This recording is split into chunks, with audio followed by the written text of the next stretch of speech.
कहानी की शुरुआत होती है केसी नाम की एक लड़की से, जो थोड़ी उदास और अकेली अपनी दोस्त के बर्थडे में रेस्टोरेंट में बैठी थी। वो बाकी लड़कियों की तरह ज्यादा चुलबुली नहीं थी, अपने में खोई खोई रहती थी। खैर पार्टी के बाद क्लेयर, जिसका जन्मदिन है, उसके पिता पूछने लगे कि बेटा केसी, तुम्हारे पापा नहीं आएंगे क्या तुम्हें लेने? इस पर केसी ने बताया कि मेरे पापा नहीं है, मैं अपने अंकल के साथ रहती हूँ, उनकी गाड़ी थोड़ी खराब हो गई है, आप लोग चले जाइए, वो आ जाएंगे। लेकिन क्लेयर के पिता को उसे वहाँ अकेला छोड़ना ठीक नहीं लगा। उन्होंने केसी से कहा कि कोई बात नहीं, मैं तुम्हें घर छोड़ दूंगा। और अब केसी, क्लेयर और मार्शा तीनों गाड़ी में बैठ गई। क्लेयर के पिता गाड़ी की डिग्गी में थोड़ा सामान रखने लगे, लेकिन तभी अचानक एक अनजान आदमी उनके पास आया। गाड़ी की डिग्गी बहुत जोर से बंद हुई और कोई अनजान आदमी ड्राइवर सीट पर आकर बैठ गया। केसी ने हैरानी और डर से भरी नजरों से उस आदमी को देखा। ये क्लेयर के पिता तो बिल्कुल नहीं है। क्लेयर ने उस आदमी को रोकते हुए कहा कि भैया आप गलत गाड़ी में बैठ गए हो। लेकिन केसी समझ गई थी कि कुछ तो गलत होने वाला है।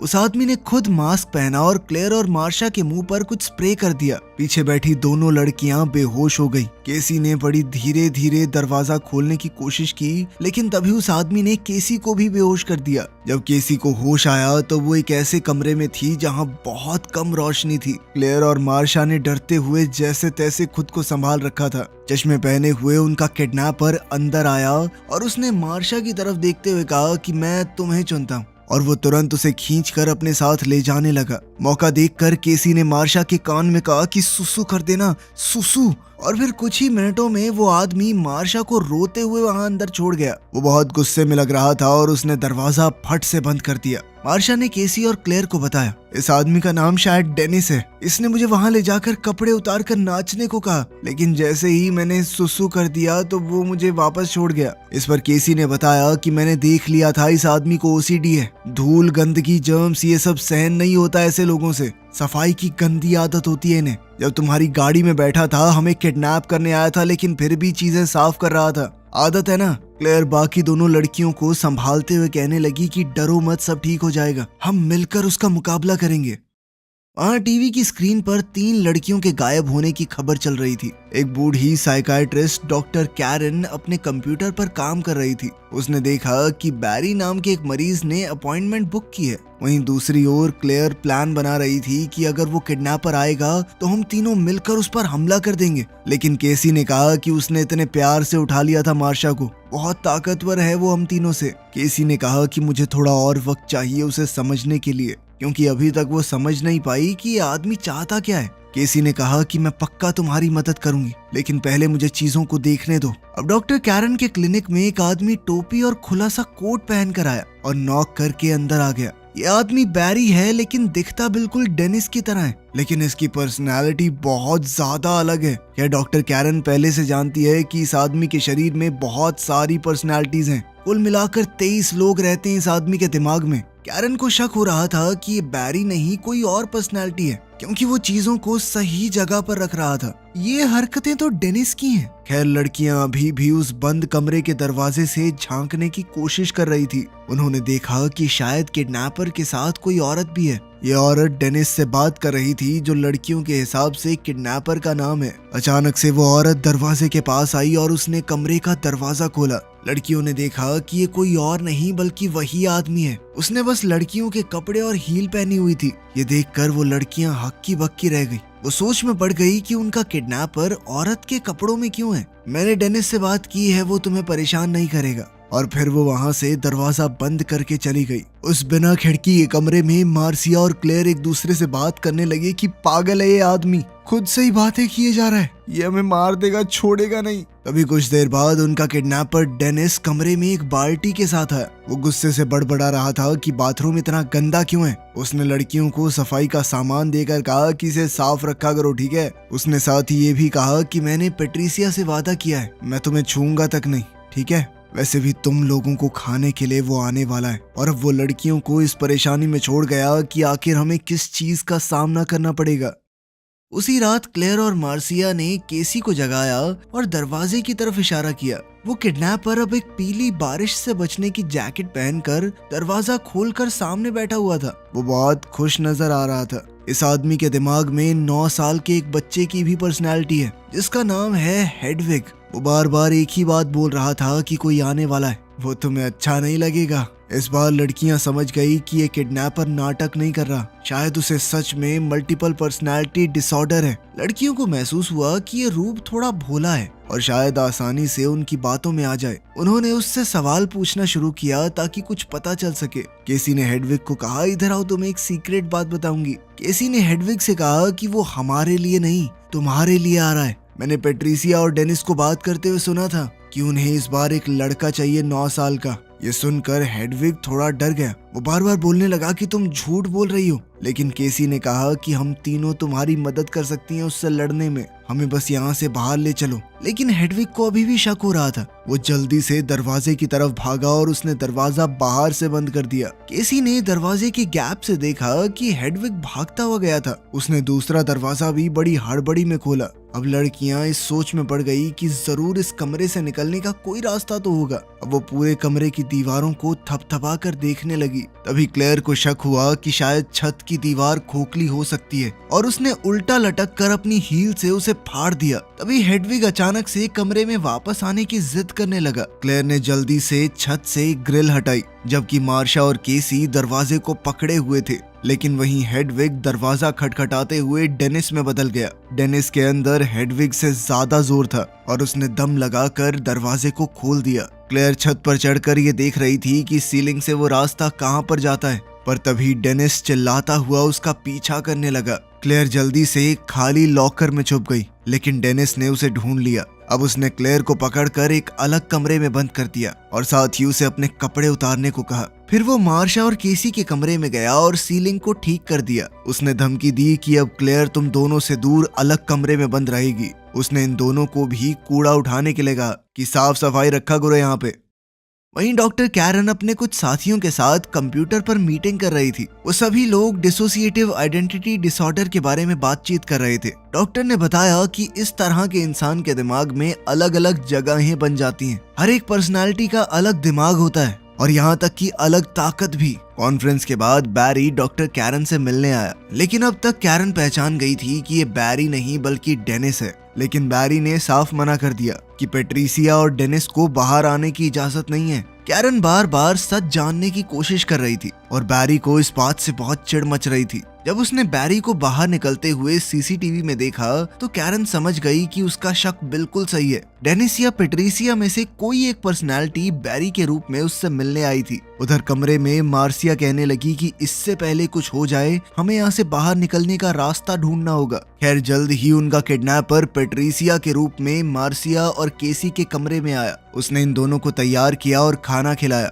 उसने उन दोनों को खाना खाने के लिए किचन में बुलाया, क्योंकि उसके हिसाब से दोनों अच्छी लड़कियां हैं, क्लेयर जैसी नहीं, भागने की कोशिश नहीं करेंगी। जब पेट्रिसिया खाना बना रही थी तो मार्सिया ने एक स्टूल उठाया और जोर से उसके ऊपर वार किया, लेकिन तभी पेट्रिसिया चली गई और डेनिस ने दिमाग पर कंट्रोल ले लिया। उसने केसी से कहा कि अभी के अभी खुद को अलग कमरे में बंद कर दो और साथ ही मार्सिया को सजा के तौर पर अलग कमरे में बंद कर दिया। डेनिस ने गुस्से में केसी से कहा कि तुम लोगों को वो कच्चा खा जाएगा, बढ़िया ही होगा तुम्हारे साथ, कोई प्यार से पेश आए तो धोखा देती हो तुम। खैर अगले दिन जब केसी की नींद खुली उसने देखा कि हेडविग उसके पीछे लेटकर सोया हुआ था। हेडविग ने बताया कि बैरी और पेट्रिसिया तुम लोगों से गुस्सा हैं, अब वो जल्द से जल्द बीस्ट को बुलाना चाहते हैं, लेकिन मैं अलग हूँ, मुझे तुम्हारी चिंता है सच में। इस बात पर केसी ने हेडविग से पूछा कि क्या तुमने कभी बीस्ट को देखा है। ये सुनकर हेडविग थोड़ा घबरा गया। उसने बात बदलते हुए कहा कि क्या मैं तुम्हें किस कर सकता हूँ। केसी ने ना चाहते हुए भी हामी भर दी,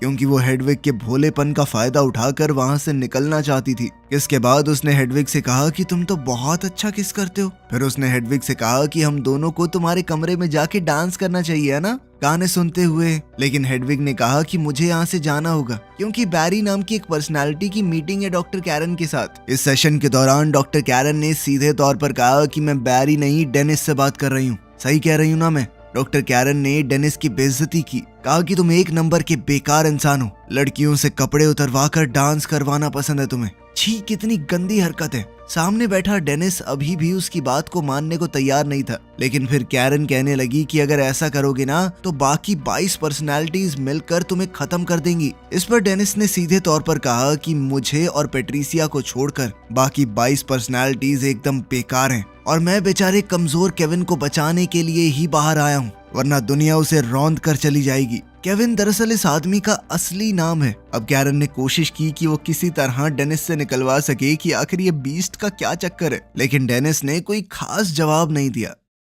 इस सेशन के बाद जब घर जाकर हेडविग कंट्रोल में आया तो वो केसी को अपने कमरे में ले गया। केसी थोड़ी डरी हुई अंदर गई। स्टीरियो में जोर से गाने चलाकर हेडविग नाचने लगा। केसी ने कहा कि तुमने तो कहा था तुम मुझे खिड़की दिखाओगे, लेकिन इस पर हेडविग ने अपने हाथ से बनाई हुई एक खिड़की की ड्राइंग की तरफ इशारा किया। ये देखकर केसी पूरी तरह टूट गई। उसे लगा था कि एक असली खिड़की होगी, वहां से वो आवाज लगाकर किसी को बता पाएगी कि वो फंसी हुई है। अब केसी नाराज होकर वहां से जाने लगी कि तुम्हारे पास कुछ नहीं है, तुम झूठे हो। पर तभी हेडविग ने उसे मनाने के लिए एक वॉकी टॉकी दे दिया। कहा कि ये असली है। केसी ने इस मौके का फायदा उठाने की कोशिश की और वॉकी टॉकी में कहा कि हमें बचाओ, हम फंसे हुए हैं। लेकिन दूसरी तरफ से जिस आदमी को सिग्नल कनेक्ट हुआ था उसे लगा कि कोई मजाक कर रहा है। केसी ने उस आदमी को पूरी बात बताने की कोशिश की ताकि वो उन्हें वहां से निकाल पाए, लेकिन हेडविग ने वॉकी टॉकी वापस ले लिया और केसी को अपने कमरे में भेज दिया। इसके बाद डेनिस ने शरीर पर काबू पा लिया।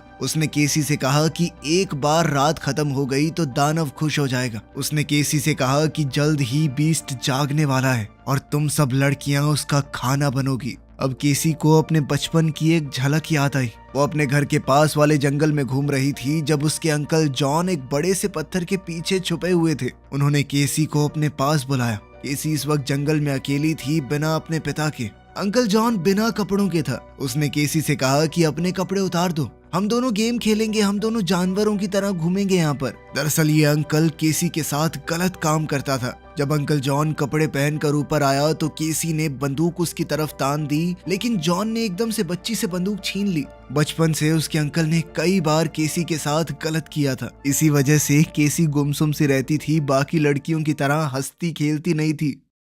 शाम के वक्त जब डॉक्टर कैरन ने अपनी ईमेल चेक की तो पता चला कि बैरी ने बहुत सारे मैसेज कर रखे थे। उसने बार बार लिखा था, वी नीड यू, हमें आपकी जरूरत है। कैरन समझ गई थी कि डेनिस जरूर बाकी पर्सनालिटीज को दबा रहा है और वो उससे मिलने उसके घर पर आई। डेनिस कैरन को बैरी के कमरे में ले गया और उससे थोड़ी बहुत बातचीत की। उनकी बातचीत के दौरान कैरन को यकीन हो गया कि डेनिस अब इस शरीर पर पूरी तरह हावी हो चुका है। उसे पूरा शक हो गया था कि डेनिस ने ही उन 3 लड़कियों को किडनैप किया होगा। मौका मिलते ही डॉक्टर कैरन ने जल्दी से जाकर एक कमरे का दरवाजा खोला। वहां उसे क्लेयर जमीन पर पड़ी हुई मिली, लेकिन तभी पीछे से डेनिस आ गया और कैरन को दवाई सुंघाकर बेहोश कर दिया। केसी अंदर से दरवाजा खोलने की कोशिश कर रही थी और बाकी दोनों लड़कियां भी खुद को आजाद करने के लिए सही वक्त ढूंढ रही थी। डेनिस ने एक मॉल से फूलों का गुलदस्ता खरीदा। जब वो घर वापस आ रहा था तो केसी एक कमरे में गई जहाँ पर कंप्यूटर रखा हुआ है। इस कंप्यूटर में उसे 23 अलग अलग पर्सनालिटीज की वीडियोस मिली। उधर डेनिस एक पुराने रेल के डब्बे में पहुंचा और यहाँ वो अपनी 24वीं पर्सनालिटी यानी कि बीस्ट में बदल गया। वो और बड़ा हो गया और जानवर की तरह चलने लगा। वो जानवर की फुर्ती से भागकर घर की तरफ गया। कैरन को होश आया तो उसने डेनिस की टेबल पर ही नोट्स लिखना शुरू कर दिया। वो दानव के रूप में घर के अंदर पहुंच गया। कैरन ने धुंधली आंखों से चाकू उठाया और पीछे खड़े जानवर पर वार करने की कोशिश की, लेकिन बीस्ट ने दिमाग पर पूरी तरह काबू पाके अपने शरीर की खाल को बहुत ज्यादा मजबूत कर दिया था, जिस वजह से ब्लेड टूटकर नीचे गिर गया। इस जानवर ने कैरन को अपने हाथों के बीच दबोच कर मार डाला। सारी वीडियोस देखने के बाद केसी को पता चल गया कि चाबियां कहां पर रखी हैं और अब वो चुपके से हॉल के रास्ते में चलती हुई मार्सिया और क्लेयर को ढूंढने लगी। मार्सिया के कमरे में करहाती हुई खून से लथपथ लाश पड़ी थी। क्लेयर एक कमरे में जिंदा थी, लेकिन तभी उस जानवर ने उसे घसीटकर खाना शुरू कर दिया। तभी केसी को टेबल पर कैरन का लिखा हुआ वो नोट मिला। उसे अभी पढ़ ही रही थी कि तभी वो ये देखकर सुन्न हो गई कि वो जानवर दीवारों पर रेंग रहा है। केविन ने लिखा था कि बार बार उसका नाम लो, केविन वर्डेल क्रम्प। वो लगातार उसका नाम जोर जोर से चिल्लाने लगी। अब शरीर में असली केविन बाहर आया। केविन को याद आया कि कैसे बचपन में उसकी अत्याचारी माँ उसे मारती थी। इसी वजह से केविन की बाकी पर्सनालिटीज बाहर आई। केविन ने डॉक्टर कैरन को देखकर केसी से पूछा कि इन्हें किसने मारा, इस पर केसी ने बताया कि तुमने। ये सुनकर केविन को बहुत बुरा लगा। उसने केसी को कहा कि मैंने एक बंदूक खरीदी थी, वो तो यहीं रखी है लेकिन गोलियां नीचे हैं। मुझे मार दो केसी, मुझे मार दो, मुझे मार दो, मैं बहुत खतरनाक हो चुका हूँ। अब केसी की आंखों के सामने ही अलग अलग पर्सनालिटीज बाहर आने लगी। जब हेडविग सामने आया तो केसी बंदूक ढूंढने लगी। अब केसी समझ चुकी थी कि जल्द ही ये दोबारा जानवर में बदलने वाला है। अब वो नीचे कमरे में जाकर गोलियां ढूंढने लगी, लेकिन इससे पहले कि केसी सारी गोलियां भर पाती, जानवर सामने आ गया। जानवर ने उसे खींचा और इस सब में उसकी स्वेटर फट गई। केसी ने मौका देखकर दोबारा बंदूक उठाई और भाग निकली। अपनी घायल टांगों के साथ भी वो किसी तरह दूसरे कोने में पहुंची। अब उसने बंदूक उस जानवर की तरफ तानी हुई थी जो धीरे धीरे उसकी तरफ बढ़ रहा था। जिस तरह केसी के पिता ने उसे शिकार करना सिखाया था, बिल्कुल वैसे ही उसने जानवर पर निशाना लगाया। अब केसी के पास सिर्फ 2 ही गोलियां थी और उस जानवर पर पता नहीं कैसे गोलियों का असर नहीं हो रहा था। अब वो जानवर अपने हाथों से लोहे की सलाखें मोड़ने लगा। तभी अचानक उसकी नजर केसी के शरीर पर लगे निशानों पर पड़ी। उन्हें देखकर वो समझ गया कि केसी के साथ भी बचपन में कुछ गलत हुआ है, जैसा उसके साथ हुआ था। इस वजह से उसने केसी को वहीं जिंदा छोड़ दिया और वहां से चला गया। अगले दिन एक आदमी वहां आया जिसने केसी को पिंजरे में फंसा हुआ देखा। वो केसी को बाहर लेकर आया और केसी किसी तरह बच गई। मौका मिलने पर केसी ने सब कुछ बता दिया कि किस तरह उस आदमी ने उन्हें किडनैप करके बेसमेंट में 3 औरतों का खून किया। पहले इस बात पर ज्यादा विश्वास न करने वाली दुनिया को अब पूरा भरोसा हो गया था कि डिसोसिएटिव आइडेंटिटी डिसऑर्डर सच में एक बीमारी है जो बहुत ज्यादा घातक है। उधर वो जानवर अभी भी जिंदा था और ये देखकर खुश हो रहा था कि उसके शरीर पर तो गोलियों का भी असर नहीं होता। वीडियो पसंद आई तो लाइक कर देना, चैनल को सब्सक्राइब कर लेना। मिलते हैं अगली वीडियो में।